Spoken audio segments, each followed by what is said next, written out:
sitting on my doorstep. Hi, everybody, and welcome to another episode of the Addictions Podcast. I'm your host, David Wagner. On today's show, we're going to be talking about all kinds of crap. Basically, addictions, odds and ends. I'm going to try to do an episode like this once a month where we just kind of go over some of the past month's news and just little bits and pieces about addiction. One of the first things that I would really want to get to is the stuff about the negative stigma. But first, I want to explain something. This episode is a very, very special episode because I am also going to be streaming this to YouTube. I will upload the audio to iTunes and the Addictions Podcast page. You can find that at addictionspodcast.wordpress.com/episodes. Links to every single episode are there. You can listen to it whenever you want. Also, you can find us on iTunes. And hey, if you're an iTunes user, maybe shoot me a review. And if you do, and you let me know, I will send you a free sticker. We have tons of free stickers, and they are awesome. Okay. But anyways, let's get right to it. The negative stigma. And I talk about this a lot on the show, but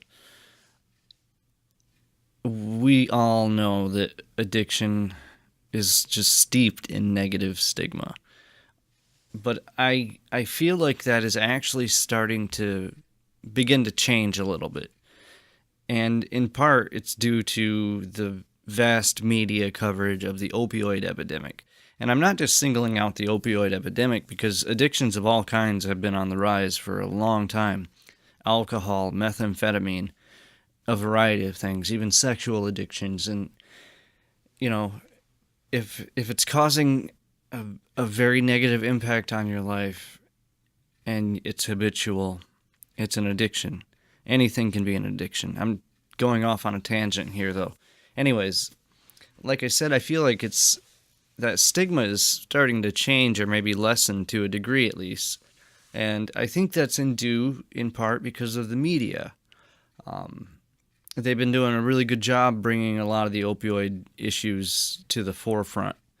In the same token, though, unfortunately, the media, they tend to sensationalize things to a very great degree, and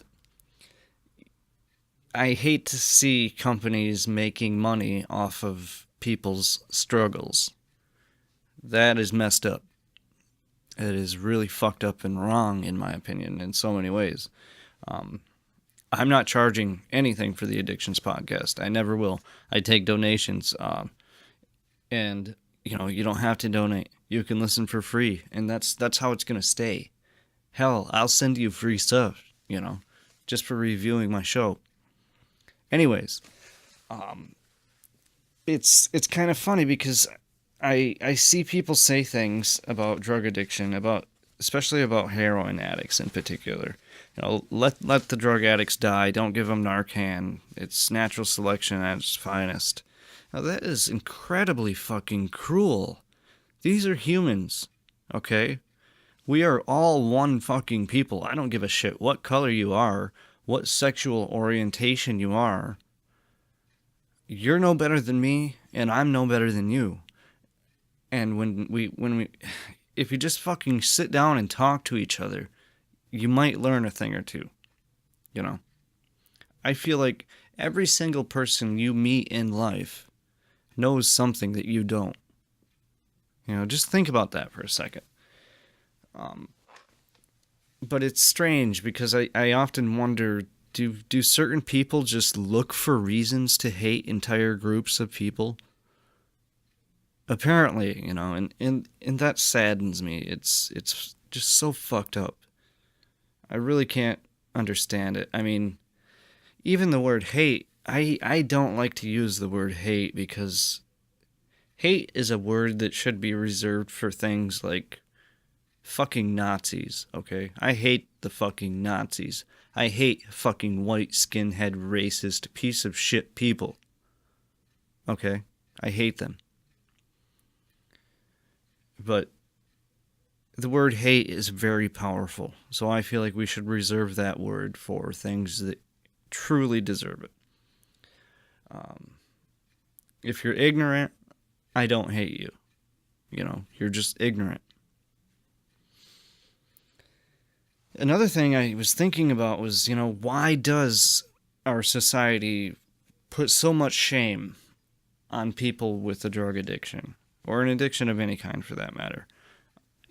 It boggles my mind to a degree. I mean, and it probably goes back to the assumption that most people have that drug addicts are criminals and bad people.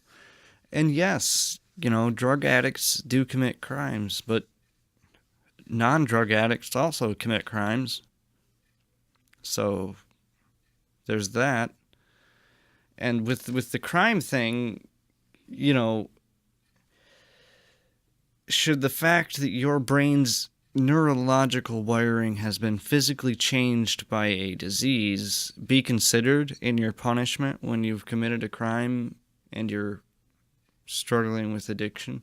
I mean, we do this type of thing for those people with, other mental conditions. And many addicts would probably, not in a million years, would they have turned to crime if it wasn't for their addiction issues, I mean, I'm all for personal responsibility. I think that if you do something wrong, you should be held responsible in one way or another. But that doesn't mean that you should be thrown in prison for 15 years. It's, it's something to think about. One other thing that I was also thinking about was, and I'm sure you guys have heard this before, it's the old saying, once an addict, always an addict. And, I mean, to a degree, I kind of agree with it, okay? I mean, for the majority of my life, I truly, honestly did not really totally understand what addiction was exactly. I mean, I had no idea that drug addictions could carry such insane physical and psychological withdrawal symptoms. I didn't know, but I was young. I was quite naive early on in my drug use. Coffee, by the way, is my new drug of choice. It's caffeine. That's another thing. It's funny how society, certain addictions are okay. It's okay to be addicted to caffeine. Drink up. We give it to our children. Start them young, right? That's really messed up when you think about it. I mean, I love my caffeine. Don't fucking take it from me. I will go spastic. But it's kind of odd how certain addictions are deemed okay by society, and others are demonized, beyond demonized. But again, going back to the crime thing, I don't think it's the same in every case, obviously. Everyone is different biologically, mentally, genetically, and there are so many factors and variables that play into the entire addiction issue. I don't know if many people remember back in like the late 80s, early 90s. I was in elementary school, but the D.A.R.E program, it was D.A.R.E, to resist drugs and alcohol. D.A.R.E was an acronym for something. Crap. I don't think Alexa is plugged in. Hey, Alexa. No, she's not plugged in, so she's not going to tell me. It was D.A.R.E, Drug Abuse, Resistance, and Education, or some shit like that. But anyways, the program, they would have a police officer or someone in that type of position come into the classroom and talk to the kids about drugs and staying away from drugs and how drugs are bad and all this stuff, And I remember it really clearly. The sad thing was that, looking back, it was a good program, but I think it was implemented wrong.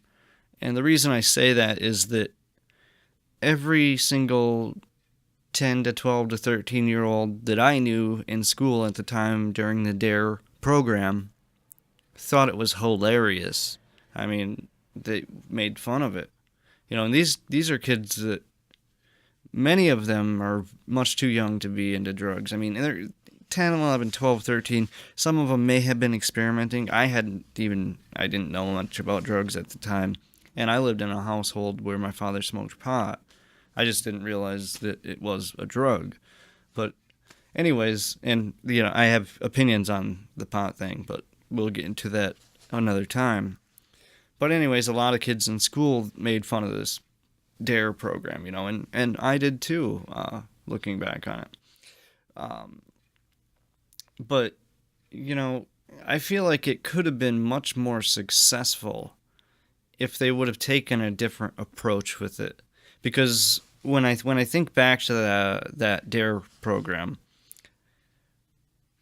there was never any mention of drug addiction or dependence or any of the consequences of really using drugs. The only consequence of using drugs that they ever talked about in the D.A.R.E program was jail or prison time. They never talked about the immense psychological trauma and pain and physical pain that you can deal with because of drug addiction, which I feel like, it's like the scared straight kind of thing. If you scare the shit out of these kids at a young age about these drugs, they're going to be less likely to use them in the future, I feel.